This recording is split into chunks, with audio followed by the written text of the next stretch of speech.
Everybody, welcome to How I See It with Kevin Levrone, starring the man himself, Kevin Levrone, and brought to you by Levrone Supplements. Kevin, a couple weeks ago you joined us from India. You are now in Mother Russia, yes? Yes, I am, Ron. Yep. Wow. You've been there for a while. How long has it been?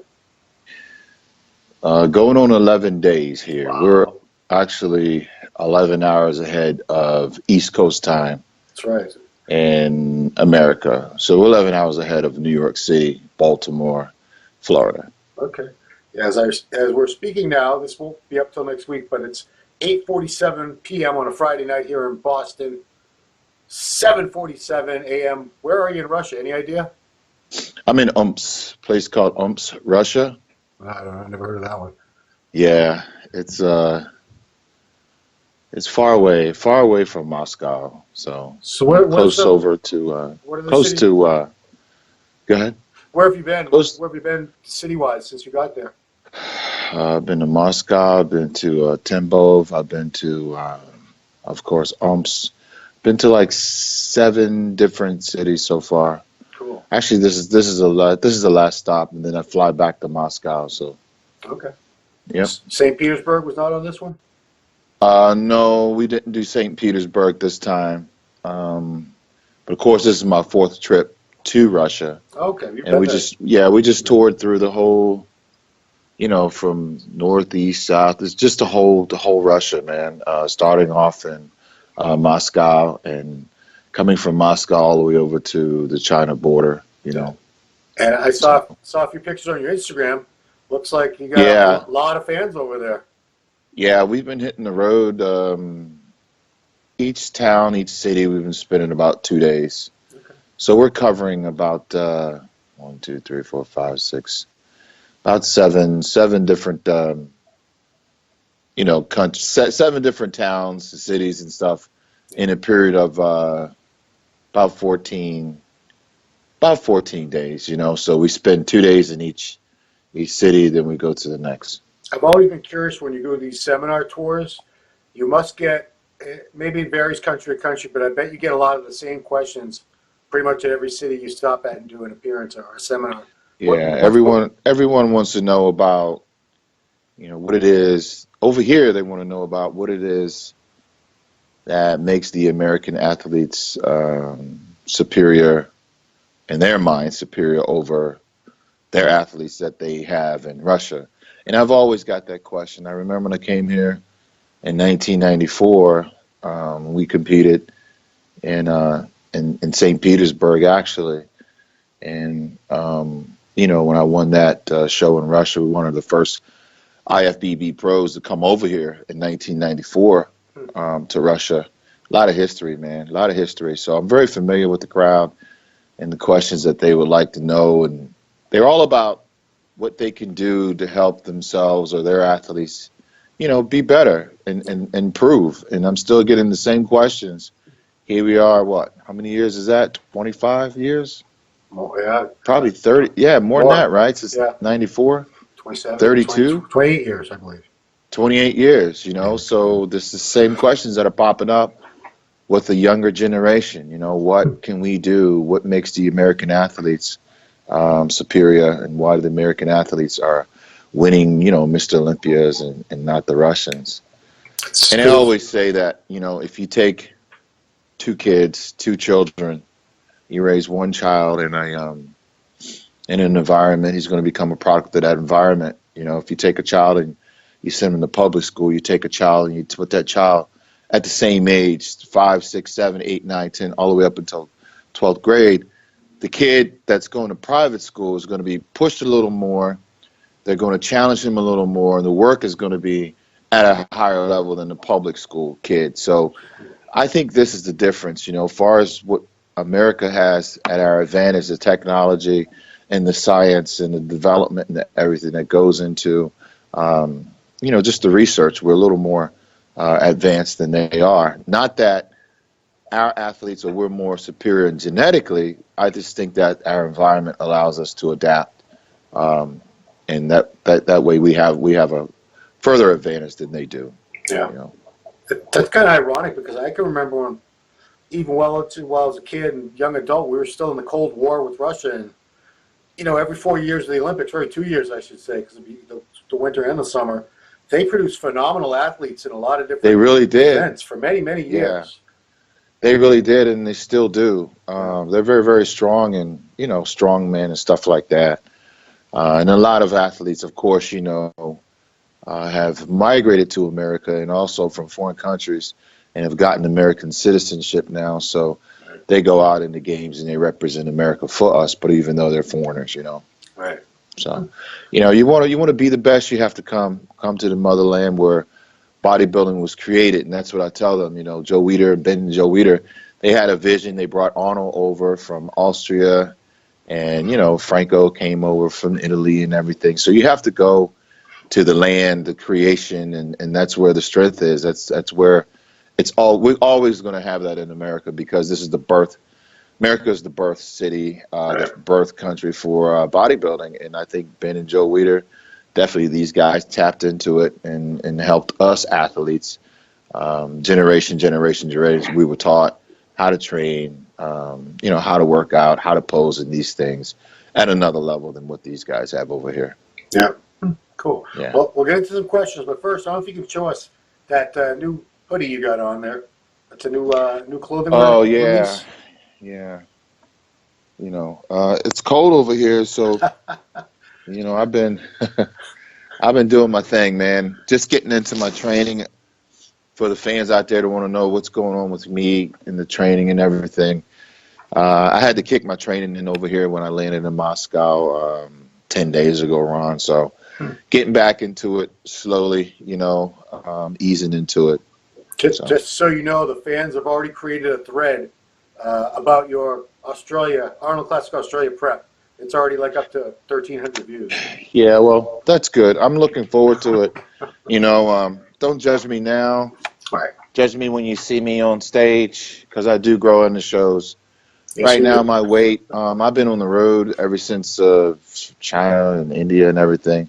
Probably lost about, to be honest with you, I lost a few pounds, lost about probably 6 pounds. Yeah. Down to about 243, 244 right now, which is okay because this is part of my strategy and part of the plan for me to be able to start from a clean slate as far as being, just my system ready to go. My muscles aren't overworked or anything. So right now, they just been waiting to crank it up for the next 4 months, 4.5 months, or however long we have. So that's when my plane lands in the USA on Tuesday. It's going to be getting pretty hardcore for 4.5 months, man, leading up to the show. We're going to record everything leading up to the show, step by step, what's going on for my fans and everything. And that video is also going to be called Born to Overcome. So that's what it's going to be. And this is going to be it, man. So I'm excited. Right on. All right. And another thing before we go and get started, I want to say that, there's a few that take things that we might say here on muscular development. They take clips from muscular development, things that come out of my mouth, and they edit these things and put titles to them to kind of make it look like a negative comment towards someone else, another bodybuilder or somebody that I competed with. And I'm going to say, look, guys, these guys, I own the image to my name, so be careful when you try to take clips of me and clips from muscular development because I own the trademark name Kevin Levrone. So I'm just telling you guys, all those videos will be removed, and I think I had some people to ask you guys to already remove them. And you know me, Ron, I'm a very, very positive person. I respect everybody that I've always competed with, and I just want to keep it like that. Sometimes you got to be careful what you say out of your mouth, but you can't be always too careful because no matter what you say, people try to take it and twist it into something else, especially with the social media world and everything we have going on right now. Yeah. You just really, really got to be careful, man. So, I'm trying to use this platform that muscular development has given me to just be thankful for everything that I've learned through the sport, being involved in the sport since 1991. my trials and tribulations. I want to be able to just answer you guys' questions without any hesitation, be straightforward with you guys. And this is the platform here for me to help you guys. You know, it's about me giving to the fans. I want to thank Steve for that. But also it's a platform for me to glorify God, because without God, Ron, you know, I mean, I've come a long way since a kid of what I've been through. So, you know, this is a platform. I just got to give God credit for everything that he's allowed me to do here as well. So, you know, no matter what I say, you know, people talk and might say, well, you know, Kevin talks about God a lot, talk about Jesus and everything, but that's who I am. That's been my struggle since you know, since I was a kid, you know, my testimony, you know, so I can't forget where I come from, and I'll never forget that. And I'm always going to give God the glory, man, for whatever I have going on in my life. So that's a huge part, and that's where my heart is. So I don't want to go on about that too much. I just do want to add my little half a cent here and say it's insane for someone who grew up in the era that I grew up in, that, you know, talking about your faith or something would be so offensive to so many people. It just boggles my mind. It's crazy. You know, it's what it is, I guess. You just got to rise to a higher level, man. You know, devil's just busy, brother, no matter what. You know what I mean? So we as soldiers, as who we are and what we know and what we've learned from many, many, many years ago, you know, you as well, Ron. I mean, we got to talk about the things that created us, our molding process that we had to go through to get us here. Yeah. You know, we have the history. We know what it was 20 years ago, 25 years ago, 15 years ago, before social media came along. So, yeah, different world. Yeah. All right, Vin77. This guy's got to be your number one fan, Kevin, because I'd say like 70% of our questions maybe come from Vin77. Yeah. Good dude. So, many fans today believe that posing is a lost art form. Flex, Sean Ray, and Kevin were some of the best posers of all time, in my opinion. How does Kevin feel about the posing today not being scored, and the perennial routines that are seen today, which consist of competitors walking back and forth across the stage with a fist pump while hitting the most muscular? Where and when did things go wrong? Can Kevin touch upon this subject? Yeah, I believe that the posing round should be scored, because when you know that as an athlete, you're going to be judging that round, you're going to practice your posing routine, you're going to prepare something, you're going to spend a lot of time on it as well as you do with your training. And I remember, you know, Sean Ray, this guy would come in with a phenomenal posing routine all the time. Mm-hmm. Sean practiced a lot on his posing, and you could see in that presentation, Lee Labrada, you know, Rich Gaspari, you know, even Arnold, myself, Flex Wheeler, we all had routines and everything. I don't know where it slipped out, even during Yates, you know, through the era of Yates, you know, the routines and everything. I don't know where it kind of fell off at. But I think that this is why you don't see the performances.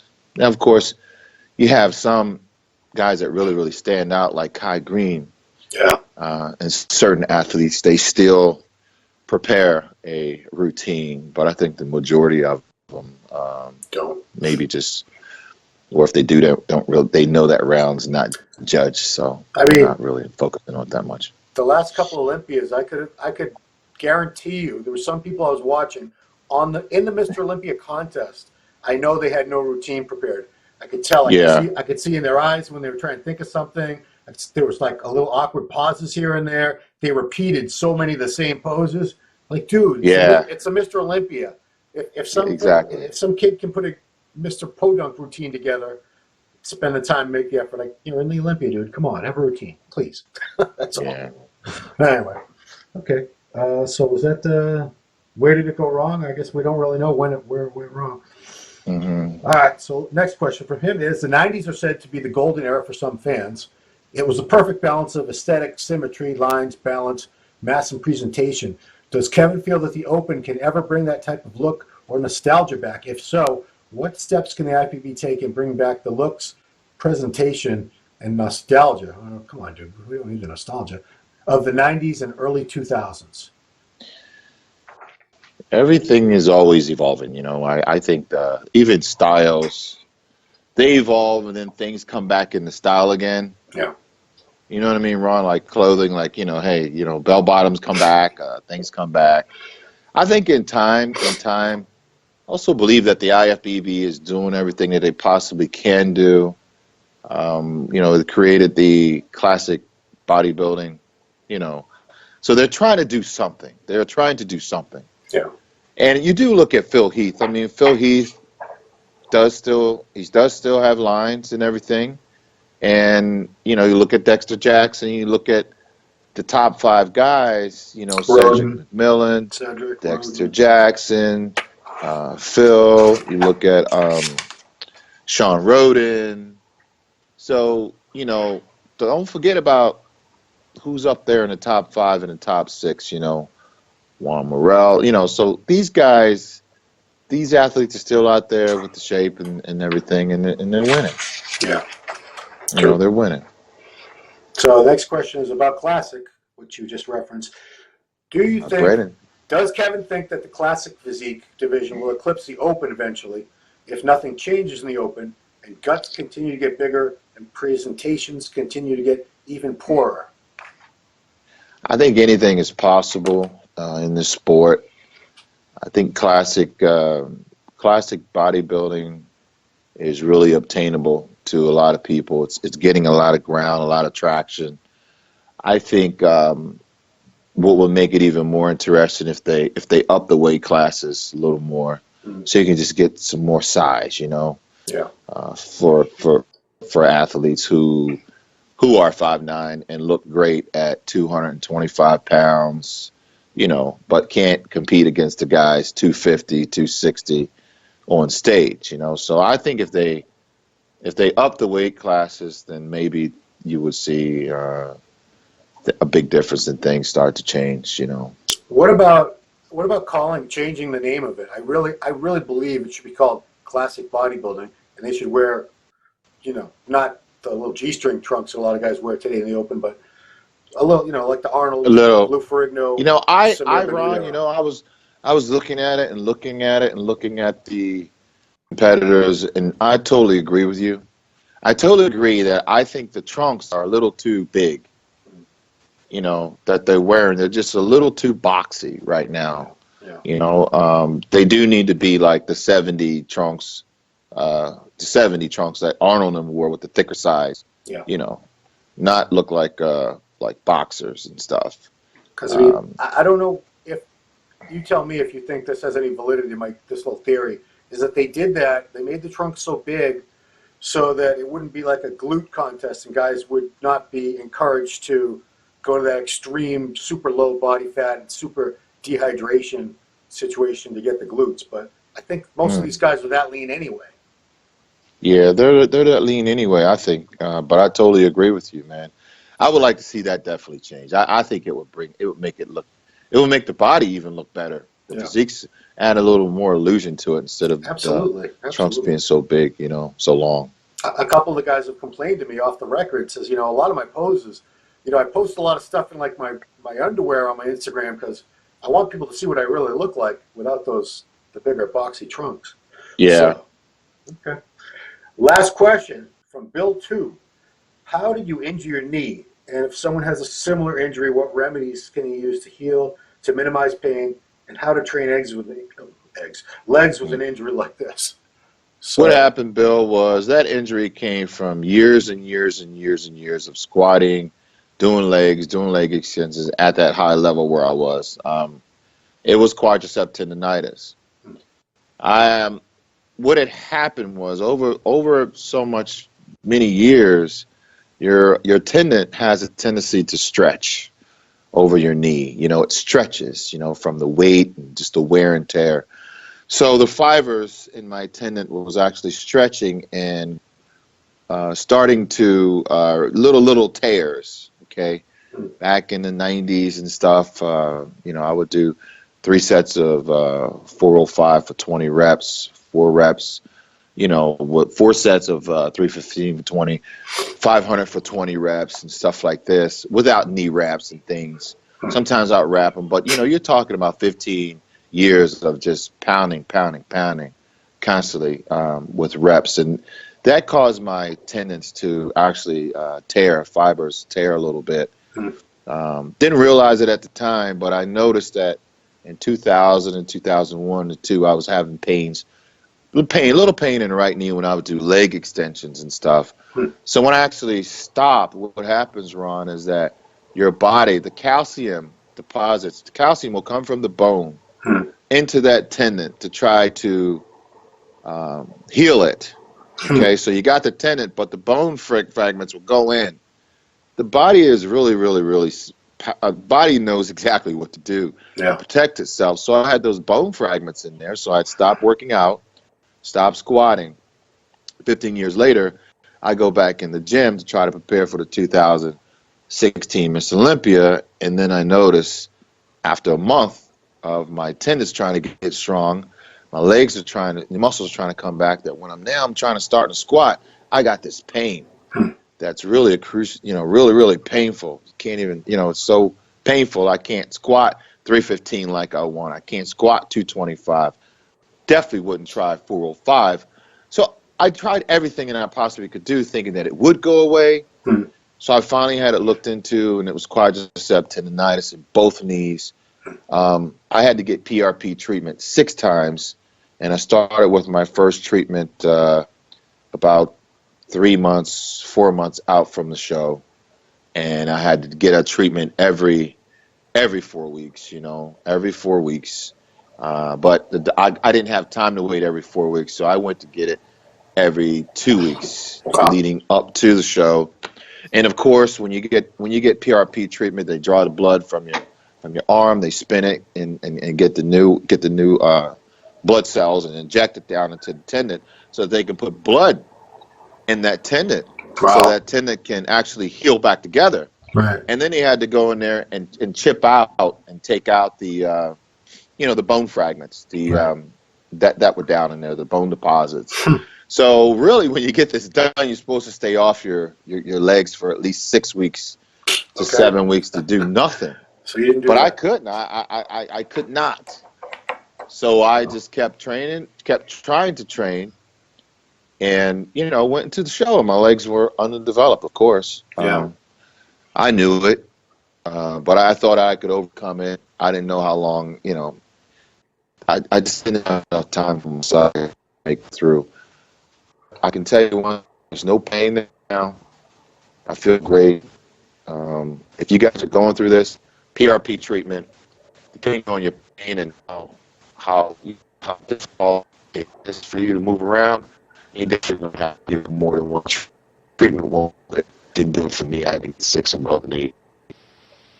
Okay. Now, did they offer any relief, pain-wise at least, while you were getting those treatments?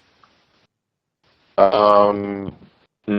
The only thing you can take, I think, is Tylenol. Tylenol. Tylenol. Okay. That's it. You can't take anything for inflammation, Right. because part of the inflammation is part of the healing process. Gotcha. When the blood gets down in there and shoot it, so it really has to stay, inflamed for that healing. Cool. Good answer. And we are losing connection because Kevin is in Russia, as I said at the beginning of the show, but if you just tuned in, it doesn't really make sense. So I want to thank you, Kevin, for taking the time all the way, once again, from around the world to talk to your fans and help them out with their questions and concerns. That says a lot about you. I wouldn't be doing this probably if I was you. So thank you, sir. Thanks, Ron. All right. All the way from Omsk, Russia, that was Kevin Levrone with this episode of How I See It with Kevin Levrone, brought to you by Levrone Nutrition. We'll talk to you next time.